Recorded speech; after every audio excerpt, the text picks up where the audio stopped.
오늘의 말씀의 제목은 죽음의 두려움도 이기는 사람이라는 제목으로 하나님의 말씀을 같이 나누도록 하겠습니다.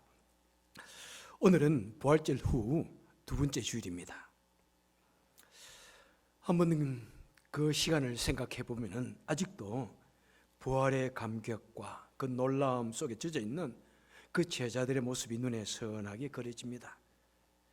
저는 이것을 Aftershock of the Resurrection이라고 말하고 싶습니다.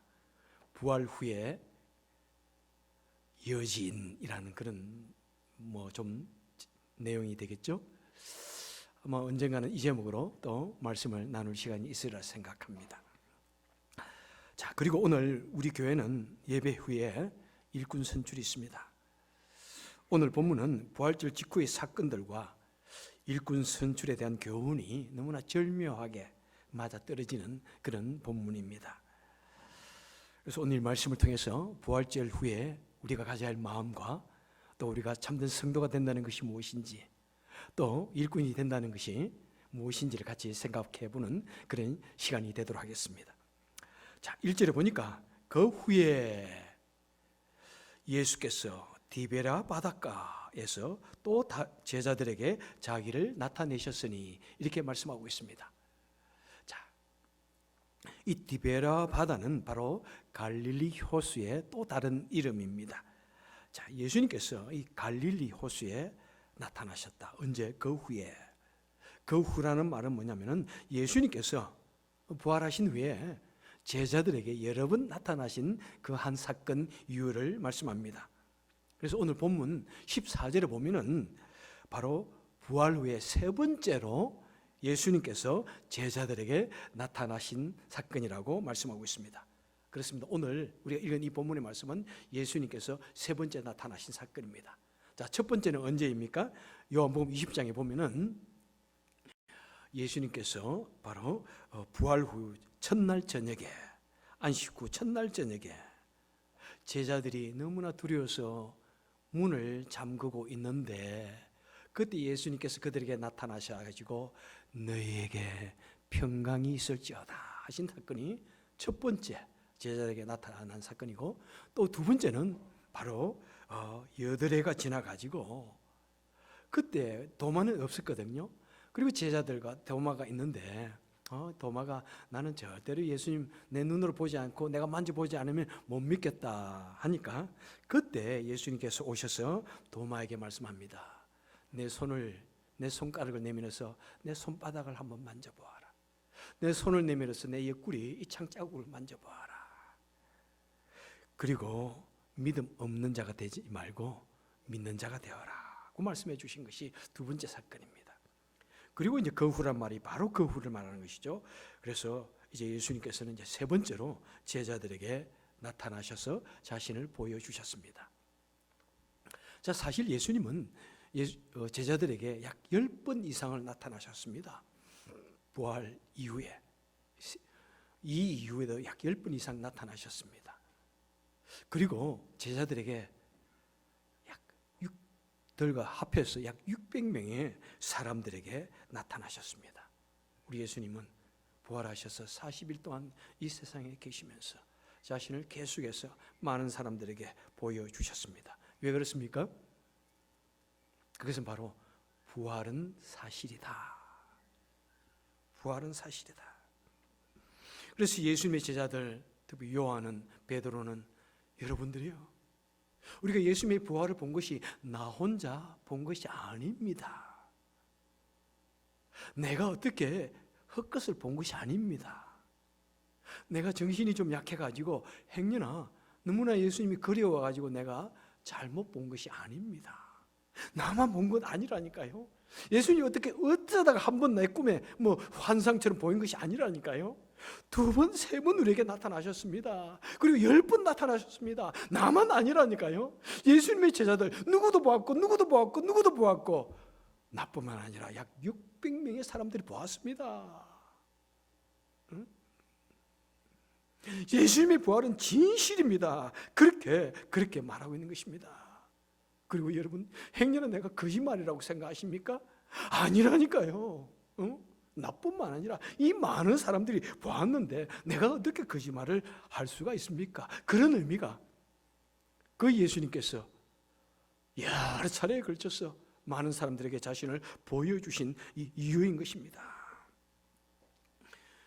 그리고 또 오늘 20장 5절에 보니까 이제 이 본문의 내용들이 쭉 1절부터 그동안에 나오고 있는데요. 예수님께서 이 바로 디베르 호숫가에 오셔가지고 쭉 보고 있는데 제자들이 지금 그 호숫가에 가서 배를 타고 물고기를 잡고 있습니다. 그러니까 예수님께서 그들에게 얘들아 부르시면서 그래 오늘 물고기는 좀 잡았느냐라고 묻습니다. 그러니까 그렇게 멀리 떨어져서 물고기를 잡고 있는 것은 아니었던 것 같습니다. 그러니까 그 중에 어떤 제자가 오늘 한 마리도 못 잡았는데요 예수님 오늘 허탕쳤습니다. 그러니까 예수님께서 말씀하십니다. 그물을 내 오른쪽에 한번 던져봐라. 그랬더니 고기가 많이 잡아서 그물을 들 수 없을 정도로 많이 잡혔다는 것입니다. 그러니까 뭐 고기도 그냥 작은 종류가 아닌 것 같아. 씨알이 굵은 거야 보니까. 적어도 뭐 이 정도 되면은 100몇 마리 재면은 그물을 들 수 없겠죠. 자, 이것은 무엇입니까? 바로 예수님께서 그 제자들과 처음 만났던 그 사건, 베드로를 처음 만났을 때 밤을 새워서 베드로가 물고기를 잡지 못했지만은 예수님께서 잠시 그 베드로를 타시고 복음을 전하시고 나서 베드로에게 배삭을 사용료를 주기 위해서 오른쪽에 깊은 곳에 던져보아라 그랬더니 얼마나 많은 물고기가 잡혔다고 하는데 똑같은 사건이 다시 데자부처럼 이렇게 다시 보여지고 있습니다. 그것은 무엇입니까? 제자들에게 그 처음 믿음을 좀 다시 회복시켜주기 위한 그런 목적이 있지 않는가 생각합니다. 그리고 물고기 너무 많이 잡혔습니다. 그랬더니 그 예수님의 제자 요한이 보니까 예수님이다. 그때서 이제 물고기를 잡고 보니까 눈이 번쩍 뜨인 거예요. 예수님이다, 주님이다. 그러니까 그때 그 제자들 중 7명이 지금 물고기를 잡고 있었어요. 그런데 그 중에 시몬 베드로가 어떻게 했다고요? 바다로, 호수로 그냥 물속으로 첨벙 뛰어내렸습니다. 뭐 새벽에 얼마나 물이 차온지는 모르겠지만 그럼 첨벙 뛰어내려가지고 그냥 헤엄을 쳐가지고 주님께 오는 그런 모습이 바로 14절까지의 내용입니다. 자, 베드로 사실 오늘 본문의 주인공 예수님 그리고 베드로예요. 예수님의 제자 베드로. 이 베드로는 예수님의 제자 중에서 수제자, 자신도 인정을 한 것 같고 예수님도 인정을 한 것 같고 제자들도 그렇게 다 암묵적으로 투표를 해가서 뽑은 건 아니지만은 암묵적으로 그렇게 인정을 한 것 같아요. 그런데 여러분 베드로 아시잖아요. 얼마나 실수가 많은지요. 그죠? 얼마나 부족하고 흠이 많은 사람인지, 얼마나 성격이 후루룩 했다가 금세 식기도 하는 공명심도 있는 그런 사람입니다. 치명적으로 실수를 했어요. 언제요? 예수님께서 십자가에 달리실 때 작은 계집종 앞에서 예수님을 모른다고 부인했습니다. 한 번도 아니에요. 세 번이나. 바로 그 전날 내가 주님을 위해서 생명까지도 내어놓겠습니다. 어디든지 따라가겠습니다. 그렇게 큰 소리 빵빵 쳤는데 그리고 로마 병정 앞에서 부인한 것도 아니야. 제사장의 그 유대인들 앞에서 부인한 것도 아니야. 작은 계집종 앞에서 예수님을 그것도 그냥 부인한 것도 아니야. 저주하며 부인했다. 그 내용이 어떤지는 아주 모르겠지만 아마 저질적인 그죠? 그럼 욕까지 했을지도 몰라. 우리 미국 사람들이 잘 쓰는 그런 말까지 하면서 예수님을 모른다고 부인했던 사람이에요. 얼마나 죽음이 두려웠으면 그랬을까? 그죠? 얼마나 죽음이 두려웠으면 그 예수님의 죽음을 보고 얼마나 두려웠으면 그랬을까? 바로 그 오늘 본문이 그 베드로의 특성이 지금 잘 나타나고 있지 않습니까? 제자들이 물고기를 잡다가 7명이 거기에 있었는데 그 중에 베드로는 그냥 단번에 다이빙 해가지고 아마 그 당시 다이빙 그런 선수권 대회가 있었으면은 아마 상을 땄을지도 모를 것 같아. 그 많은 제자들 중에서 단번에 그냥 다이빙 해가지고 예수님께 달려옵니다. 이 베드로의 특성이에요. 예? 그는 실수도 있고 부족함도 있는 사람이었지만은 그에게는 남에게 없는 것이 있습니다. 무엇입니까? 그에게는 열정이 있었습니다. 열정이 있어요. 가슴이 뜨거운 열정. 내 가슴이 이거다 그러면 그냥 앞뒤 죄지 않냐고 달려드는 그런 열정이 있었습니다. 여러분 저를 어떻게 보는지 모르지만 저도 참 험이 많은 사람이에요. 제가 볼 때 정말 나 같은 사람이 목사가 될 수 절대 없는 거예요. 절대로 없어요. 그래서 내가 주님을 위해서 정말 험이 많고 이렇게 실수가 많은데 베드로하고 나랑 너무 비슷해. 너무 비슷해요. 뭐 베드로처럼 헛소리도 잘해. 내가 아주 제 마음을 한 가지 꼭 품고 있는 것이 있습니다. 그래, 내가 아무것도 없고 아무것도 할 줄 모르는데 그래도 내가 열정 하나만큼은 누구보다도 뒤지지 않아야 되겠다. 저는 그 마음으로 살아가고 있어요. 이 나이가 되도록 조금도 내가 내 자신을 안전하게 안일하게 하지 않습니다. 정말 최선을 다해서 나는 해야 된다 싶으면은 뭐 앞뒤 가리지 않고 합니다. 이번에도 총회를 준비하는데 모두가 다 반대. 정말이에요. 나에게 해서는 안 된다고 말하는 사람이 100명은 될 거야 진짜. 해야 합시다 하는 사람이 단 몇 사람밖에 없었고 나 하나밖에 없었지만은 그래도 했어요. 해냈어요. 저는 단 한 가지. 내가 열정조차도 없으면 내가 무슨 하나님 앞에 쓰임을 받을까? 열정조차도 없으면 저는 하루하루 보내는 것을 결단코 예사로 보내서는 안 된다고 생각해요. 시간을 쪼개가면서 정말 그렇게 보내지 않으면 하나님 앞에 죄 짓는 거라고 나는 생각해. 그래서 내 몸을 진짜 불사르게 내어놓을지언정 나중에 늙어가지고 힘이 없어가지고 그만두고 싶지 않아. 그냥 일하다가 주님 일하다가 그 마음 한 가지밖에 없어요. 그런데 그런 면에서는 베드로를 너무나 좋아합니다. 그리고 이제 나와서 이제 물고기 쭉 제자들 세워봅니다. 몇 마리요?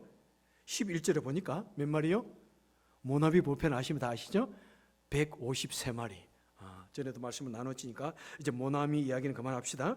모나미 볼펜에 153이라는 숫자가 써 있는데 그게 뭔가 했더니 바로 여기에서 그 모나미 볼펜을 만든 그 사장님이 바로 이 153마리라는 거기에서 영감을 받아가지고 이 모나미 볼펜을 만들었다는 것입니다. 더 이상 뭐 말 안 해도 이제 아시겠죠? 그런데 왜 물고기를 세워봤을까? 지금 여러분 말이 그렇지 그 고기를 하나씩 센다는 게 쉬운 일이 아니에요, 그죠? 그리고 옛날에도 있었어. 물고기를 많이 잡은 적도 있는데 뭐 때문에 153마리 그 물고기 일일이 다 세웠을까요? 왜요? 그 똑같은 마음이에요, 여러분. 응? 한 번도 그들은 물고기 숫자를 세어보거나 기록에 남지 않았는데 이 예수님의 제자들은 이제 부활 후에 저들의 마음에 많은 변화가 왔습니다. 어떤 것을 볼 때마다 이제 한 가지도 그냥 허투루 넘어가는 일이 없어요. 예수님의 부활을 경험하니까 온 세상이 너무나 달라진 거예요. 그죠? 여러분 그렇지 않아요? 예수님을 만나고 나니까 여러분 이 세상이 얼마나 달라 보이는지 제가 수차례 말씀을 드렸지만 내가 주님을 처음 만나고 나니까 이 세상 태양이 어제의 태양이 아니야.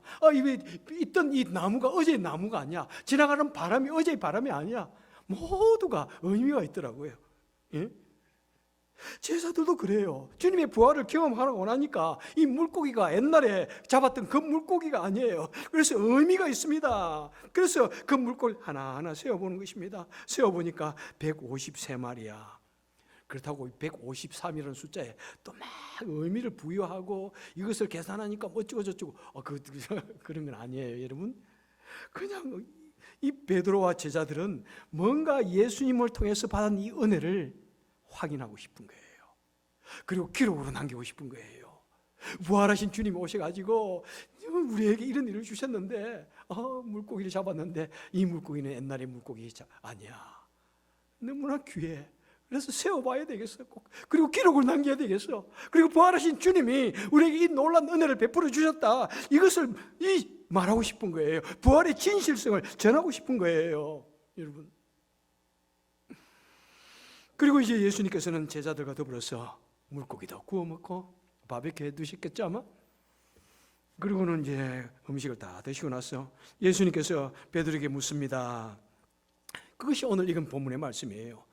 베드로야, 내가 이 사람들보다 나를 더 사랑하느냐? 그러니까 베드로가 대답합니다. 주님, 그럼요. 내가 주를 사랑하는 줄 주님이 아시지 않습니까? 조금 있다가 예수님께서 다시 한번 묻습니다. 그러니까 이제 예수님께서 그래, 내 어린 양을 먹이라 이렇게 대답을 하셨습니다. 그리고 조금 있다가 예수님께서 다시 한번 더 묻습니다. 베드로야, 내가 나를 사랑하느냐? 베드로가 예수님, 내가 예수님 얼마나 사랑하는지 아시지 않습니까? 내 양을 치라 이렇게 대답해요. 또 예수님께서 말씀해 주셨어요. 근데 세 번 예수님께서 베드로야, 내가 나를 사랑하느냐? 여러분, 같은 내용을 세 번을 이렇게 만약 물어본다면 어떻겠어요? 요즘 아이들 같으면 어때요? 성질 팍팍 낼 거예요, 벌써. 여기도 부부지간에 막 성질 팍팍 내지 않아요? 두 번만 말하면은 아이고 같은 말 물어본다고 성질 팍팍 낼 거예요. 예? 우리 아내도 화낼 가능성이 많아. 우리 요즘에는 요즘 사람들은 한 번 듣는 것도 싫어해요. 두 번 말하면 벌써 잔소리 한다고 성질 발칵 내는 사람들이 얼마나 많은지요. 근데 베드로는 세 번을 물으니까 그때서 눈이 더 번쩍 떠이진 거예요. 그렇구나. 뭔가 예수님이 지금 나에게 아주 의미 있고 지금 뭔가 지금 나에게 말씀하시는구나.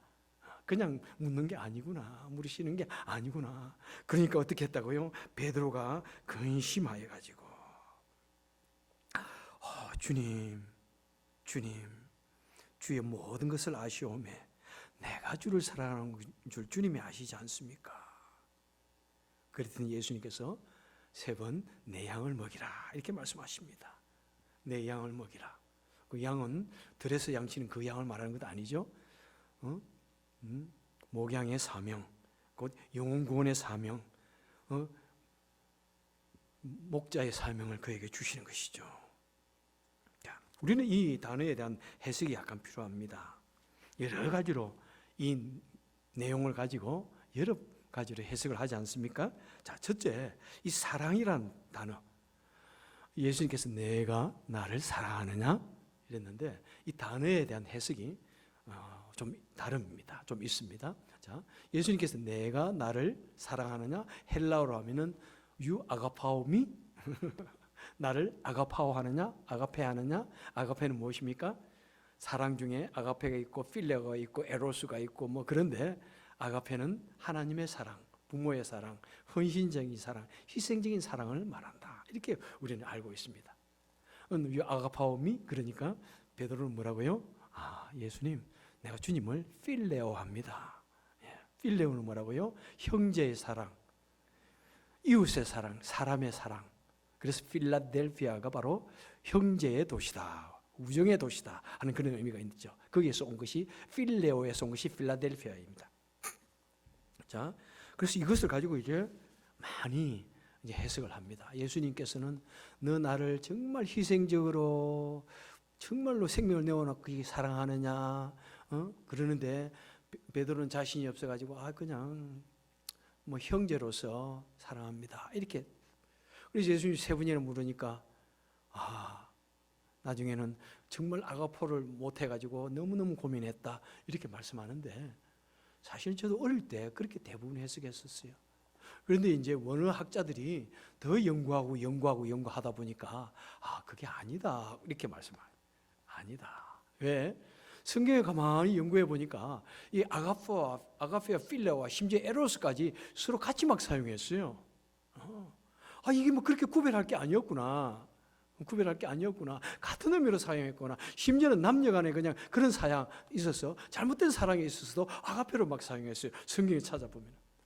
저는 영어 원어 그 전문가는 아닙니다. 겨우 사전 쳐다보고 읽었고 필요할 때 찾아볼 정도. 왜? 많은 원어 학자들이 연구를 했기 때문에. 원어학자들이 연구해가지고 그렇게 말하니까 저도 그렇게 따라야지 어떻게 하겠어요. 예?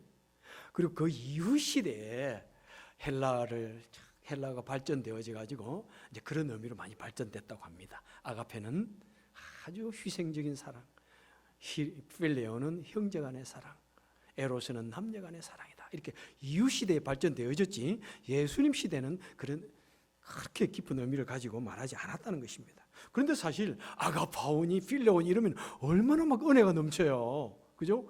와, 예수님이 그렇게 정말 고차원적으로 말씀하셨는데 우리는 그렇게 안 되는구나. 매우 은혜로운데 사실은 오리지널은 그런 의미가 없었다고 이렇게 말하니까 우리도 그 말을 따라야 될 것 같아요. 그래. 안녕. 그 다음에 그리고 이제 거기에 나오는 그래. 네가 그러니까 내가 할 말을 잊어먹지 않니? 자, 그러면서 이제 여기에서 이 아가페라는 말을 사실은 예수님이나 베드로가 아가페니 필레오라는 말을 하지 않았어요. 여러분 또 충격 먹죠? 예수님하고 베드로는 무슨 말을 사용했다고요? 아람어를 사용했습니다. 아람어. 그런데 적을 때는 헬라어로 사용했어요. 그러니까 요한이 예수님하고 베드로가 다 아람어로 하는데 요한이 그것을 글로 남길 때 자기 나름대로 그걸 예수님이 말씀할 때는 아가페라고 적고 베드로가 말할 때 필라라고 적었어요. 무슨 의도로 했는지는 우리 이제 천국에 가서 물어봐야 돼요. 요한에게. 사실은 몰라요. 그래서 예수님과 베드로가 말할 때 아람으로 아하바미 나를 사랑하느냐? 그냥 아람으로 아하바 이렇게 한 거예요. 그럼 베드로도 아하바 예스. 그러니까 우리 너무 그 원어에 집착하지 않아도 될 것 같아요. 그죠? 그래서 너무 원어 자, 그래서 저는 그렇게 원어라는 말을 사용 안 합니다. 자, 그렇게 이제 무슨 애석을 하셔야 되겠고, 그 다음에 예수님께서 내가 이 사람들보다 나를 사랑하느냐 그럴 때 이 사람들은 다른 제자들보다 나를 사랑하느냐 이렇게 해석이 돼야 되는데 또 이것은 원어에 보면은 그렇지가 또 않아. 이것들이에요. 예수님께서 사람들을 보고 이것들보다 나를 사랑하느냐 이러지는 않았거든요. 이것들은 뭐냐면은 이 세상들보다 이 세상 일들보다 나를 더 사랑하느냐 지금 예수님은 이렇게 묻고 있는 것입니다. 자, 여러분 그러면은 우리는 이 말이 무슨 의미를 가지고 있는지 우리는 생각해야 됩니다. 예수님께서 그럼 왜 세 번에 걸쳐서 사랑하느냐를 물으셨고 왜 이것들보다 나를 사랑하냐고 말씀을 하셨을 거예요. 바로 여러분 우리가 성도가 된다는 것, 성도가 된다는 것은 바로 주님을 따르고 또 주님의 일을 한다는 것은 무엇보다도 가장 중요한 것은 무엇이라는 것입니까? 그것은 예수님을 사랑하는 것이라는 것을 우리에게 말씀해 주시는 것입니다. 여러분 주님을 믿습니까? 성도이십니까? 신자이세요? 크리스천이십니까? 가장 중요한 것은 내가 정말 주님을 사랑하는가? 이 세상 어떤 것보다도 주님을 사랑하는가? 이것이 우선적이 되어야 된다는 것입니다. 여러분 우리가 정말 주님을 진심으로 사랑하는지 부활의 주님을 진심으로 사랑하는지 우리는 시시각각 나에게 물어봐야 됩니다. 나에게 물어봐야 돼요. 나는 진짜 정말 주님을 사랑하는가? 나는 정말 주님을 사랑하기 때문에 그 주님의 사랑에 너무나 감격해가지고 내가 부족함에도 불구하고 나는 정말 실수가 많음에도 불구하고 그래도 주님을 사랑하기 때문에 내가 조금이라도 주님께 쓰임받기 위해서 주님 나에게 일을 맡겨주시면 그 길을 가겠습니다. 주님 내가 부족하지만은 내가 정말 목사가 될 자격이 없지만은 내가 주님을 사랑하기 때문에 주님이 나를 사랑해 주시기 때문에 내가 이 길을 가기 원합니다. 그리고 목자의 직분을 주시고 그리고 집사로 세워주시고 안수 집사로 세워주시고 권사로 세워주시고 장로로 세워주시고 나 너무 부족해요. 내 힘으로서는 이 일을 감당할 수 없습니다. 그런데 주님 사랑하니까 어떻게 하든지 좀 더 주님 일을 감당해내기 위해서 그리고 수많은 것이 나를 정말 이 길을 감으로 인해서 나를 얽어맬 것이 있는데 그래도 이 길을 가겠습니다. 왜요? 주님을 사랑하기 때문에. 주님을 사랑하기 때문에. 여러분 성도는 무엇입니까? 세상 어떤 것보다 예수님을 사랑하는 사람입니다.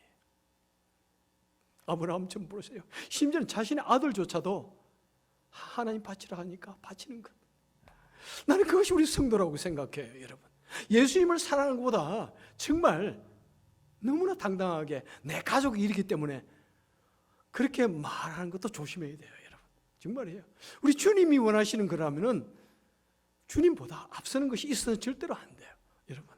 예수를 믿는 사람들은 내 가정조차도 예수님보다 너무 앞서서 있어서는 안 돼요. 내가 주님을 진심으로 사랑할 때 참된 그 사랑이 내 가족들에게 참된 사랑이 가게 되는 것입니다, 여러분.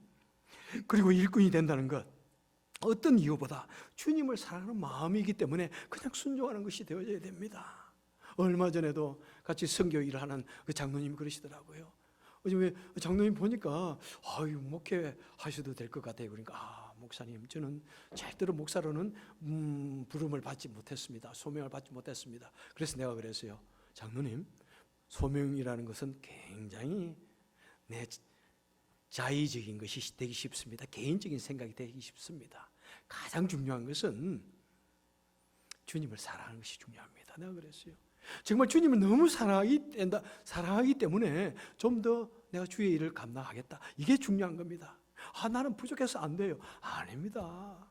주님을 사랑하느냐, 이것이 가장 중요합니다. 내가 그 말을 몇 번 해드렸는지 몰라. 여러분, 우리가 일꾼이 된다는 것, 어떤 직분을 받는다는 것, 주님을 사랑하기 때문에 하는 거예요. 내가 시간이 남아서, 물질이 남아서, 내가 다른 사람보다 믿음이 좋아서, 절대로 아니에요. 여러분, 내가 정말 주님을 사랑하는가, 이것을 여러분 마음속에 새겨 볼 수 있기를 바랍니다. 여러분, 그것이 있을 때 여러분 이 길을 가보십시오. 목사이기 때문에 당해야 하는, 감당해야 할 얼마나 많은 아픔이 있는지요. 장로이기 때문에, 권사이기 때문에 당해야 할 얼마나 많은 일이 있는지요.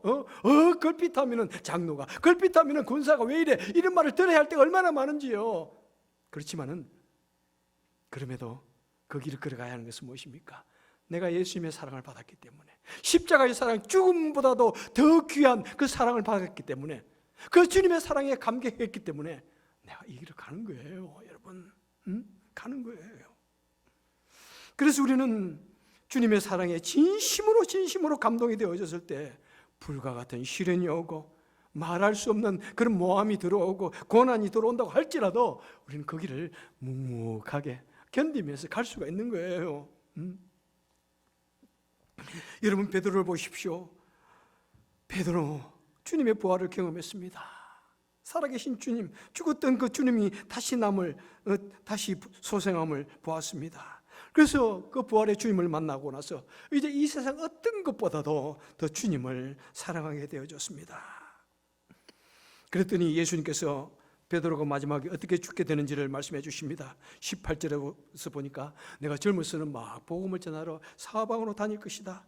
그런데 늙어서는 내가 내 팔을 벌리고 사람들이 네가 원하지 않는 곳으로 끌고 갈 것이다. 그랬더니 그것이 무슨 의미라고요? 베드로가 어떻게 죽을 것인지, 죽음으로 하나님께 영광을 돌릴 것인지를 가리키심이라고 말씀하고 있습니다. 그렇습니다. 이 말씀을 하시고 베드로에게 말씀하십니다. 나를 따르라. 여러분, 예수님은 베드로도 십자가 죽음을 당할 것이라는 것입니다. 말이 됩니까? 작은 계집종 앞에서 예수님을 모른다고 했는데 너 나처럼 십자가에 달려 죽을 것이다, 이랬다는 것입니다. 만약 베드로가 정말 주님의 부활을 경험하지 못했다면, 주님의 부활을 정말 생명처럼 살아가지 못했다면, 아닙니다, 나는 한번 놓으라고 했으면 됐지, 아니죠 하고 도망갔을 거예요, 그 길로. 그런데 베드로는 담대하게 그 길을 걸어갔습니다. 담대하게. 그리고 마지막에 이제 코어바디스 도미네, 로마 네로 황제에게 잡혀가지고 이제 십자가에 달릴 때 나는 예수님처럼, 내가 같은 죄인이 어떻게 예수님처럼 십자가에 바로 달릴 수 있느냐라고 하면서 십자가에 거꾸로 못 박혀 죽었다는 그런 선성을 우리는 알고 있습니다. 여러분, 이것이 바로 십자가의 사랑이고 죽음조차도 이길 수 있는 그 믿음인 것입니다. 죽음조차도 불사할 수 있는 그 믿음이 어디에서 나옵니까? 바로 예수님을 사랑한, 부활하신 주님을 경험하고 예수님을 사랑하는 그 바로 믿음인 것입니다. 여러분, 말씀을 맺도록 하겠습니다. 베드로는요, 실수도 많았습니다. 혈기도 있었고요, 공명심도 있었습니다. 정말 부족한 사람이었습니다. 하지만 그 베드로가 부활의 주님을 만난 후에는 완전히 변화되어져서 복음을 전하는 사람이 되어졌습니다. 베드로는 결정적으로 3번이나 주님을 저주하며 모른다고 부인했습니다. 그토록 죽음을 두려워하던 급쟁이였습니다. 하지만 그 베드로가 부활의 신앙을 가진 후에는, 부활의 주님을 만난 후에는 세상 무엇보다도 주님을 사랑했고 죽음도 불사하는, 죽음도 두려워하지 않는, 십자가의 죽기까지 주님을 따르는 믿음의 전사, 믿음의 용사가 되었다는 사실입니다. 여러분들이요, 사랑하는 성도 여러분들이요, 우리는 얼마나 베드로보다 훨씬 더 연약합니까? 우리는 얼마나 베드로보다 더 실수가 많고, 우리는 더 겁쟁이고, 우리는 더 공명심이 많은지요. 우리는 어떻게, 얼마나 우리는 베드로보다 금세 이렇게 말했다, 금세 저렇게 말하는 그런 실수들을 우리는 많이 저지르고 있는지요. 여러분들이요, 그리고 이 시대를 바라보십시오. 이 시대는 얼마나 더 죄악된 시대인지요. 얼마나 우리를 믿음으로부터 떨어뜨리기 위해서 수많은 것이 우리를 유혹하고 우리를 절망시키려 하는 그런 일들이 얼마나 우리 세상에 많이 일어나고 있는지요. 여러분, 우리가 부활의 신앙을 분명히 소유하지 않고 이 악한 시대를 이겨낼 수 있을까요? 우리가 주님보다 이 세상을 이토록 사랑하는 것은 우리에게 부활의 신앙이 없기 때문은 아닐까요? 우리가 죽기까지 주님의 뒤를 따르지 못하는 것은 우리가 부활의 주님을 제대로 믿지 못하는 것은 아닐까요? 우리가 진심으로 주님을 위해서 나를 내어놓지 못하는 것은 죽음에서 부활하신 그 주님을 내 마음으로부터 이 세상 어떤 것보다도 제대로 사랑하지 못하기 때문은 아닐까 생각합니다. 기도하겠습니다. 좋으신 하나님 아버지, 강 목사가 먼저 생명 내어놓고 주님을 사랑하고 주님을 따르는 그런 본이 될 수 있도록 도와주시기를 원합니다.